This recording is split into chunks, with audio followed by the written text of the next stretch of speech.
Hey good people, and welcome back to the channel. A few days ago, I had the chance to check out a new series on Tubi called The Stranger in Our House. And if I had to give the series a rating on a scale of 1 to 10, I would give it a solid 7. The series had a lot of good things going on with it, but in my opinion, the series definitely fumbled the ball on the 1-yard line when it came to its ending. Over the course of the review, I plan to talk about the good, the bad, and the ugly when it comes to the series The Stranger in Our House. So without any further delay, let's jump right in. The Tubi series The Stranger in Our House is a crime drama, and it follows the main character Derek. Derek is a young man who knows how to make a great impression on his family, and especially the ladies. Derek is charming, extremely manipulative, goal-oriented, and he seems to have everything going for him. Unfortunately, there's just one issue with Derek, which is that he loves to grape and take folks out.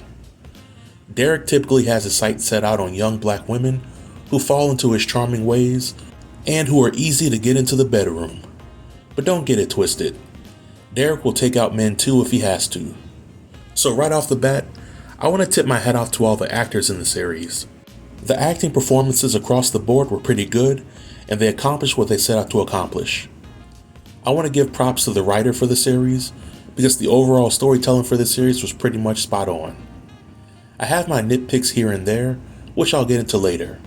But in my opinion, a series like this displays the type of quality that more projects on Tubi should strive to achieve. What I really liked about the storytelling was the world building that the show constructed around the character Derek. In this series, we as the audience get to see some character development from Derek's parents, Pearl and Donald, his aunt Rosie, who is the mother of the cousin that Derek killed. We get some character development from several members of Derek's church. We get character development from some of Derek's victims, and we also get development from members of law enforcement that are on the show. I think that with a show called The Stranger in Our House, the most important storytelling comes as we see how Pearl and Donald react to learning about the truth about who Derek really is. And this is because it poses the age-old question, what would you do? For example, as a parent, what would you do if you found out that your child was a killer? Would you turn them into the police? Would you keep quiet about it and try to get them some help? Or would you resort to more drastic measures? In this series, Pearl and Donald have two completely different reactions to learning about Derek. And I want to say that most people that I know would react the same way that Donald reacted. But Pearl's reaction made me wonder, was she a tad bit too lenient with Derek given everything he admitted to doing? I completely understand a mother's love for their child, but Derek had no redeeming qualities, he killed her other child, and Pearl betrayed the trust of those closest to her, all for the sake of her love for Derek, which makes me question her motives. So I believe that most folks who watch this series will not find themselves agreeing with how she reacted to Derek's confession. Now when it comes to my nitpick for the series, I have to start with Derek. Here we have a character who is a cold-blooded killer, and we as the audience know about this up front. We know that he's guilty of everything that he's been accused of. The only mystery that's really left is understanding why Derek does what he does, and how his family responds to the unbelievable accusations that have been lodged against him. What I like about the series from the standpoint of storytelling, we get a little background on why Derek has become a serial killer. Derek started off with accidentally killing his cousin when he was a child. Then he killed his sister who was abusing him. Derek claims that he does what he does because he's sick in the head and because he felt some sort of way because his parents were not emotionally available for him when he was a child. But I just wish that we as the audience had a little bit more background as to what caused Derek to become this way. Sure, his sister Keisha abused him, but we really don't know how she abused him or to what extent. We never really saw Derek have genuine remorse for killing his cousin, nor did he have remorse for allowing an innocent man to take the fall for killing his cousin. And when we see Derek as an adult, his interactions with his parents suggest that they're in a good place, and they have been for quite some time. As I've stated in previous Tubi movie reviews, the details of what separates movies with potential from truly good or great movies or TV series. And because details are missing from Derek's character arc, then it's impossible to have any level of sympathy for Derek or truly understand why he may have turned to a life of crime.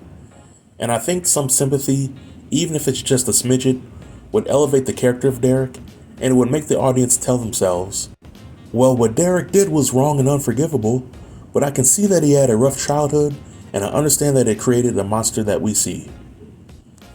I also want to talk about what I believe to be the ending of the series.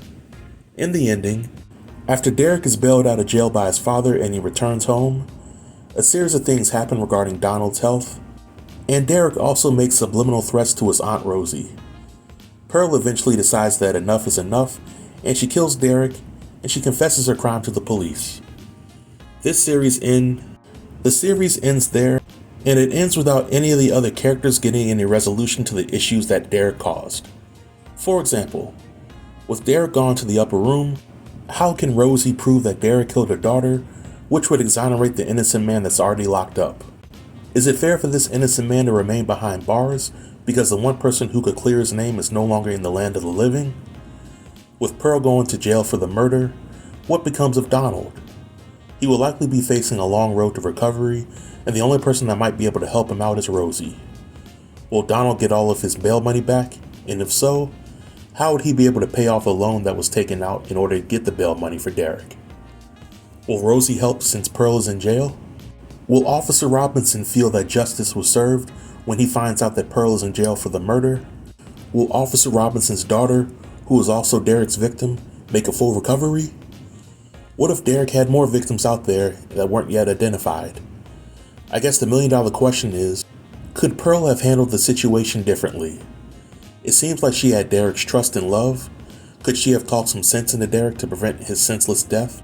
Even if there is a season 2 of the show, how would it carry on without Derek in the character lineup? But outside of those issues, I had a good time watching the series, and I would definitely recommend it to others as a must-watch. And this concludes my review. Feel free to leave all comments below in the comment section, and I'll be sure to reply to everybody. Until next time, stay tuned and stay safe. Peace.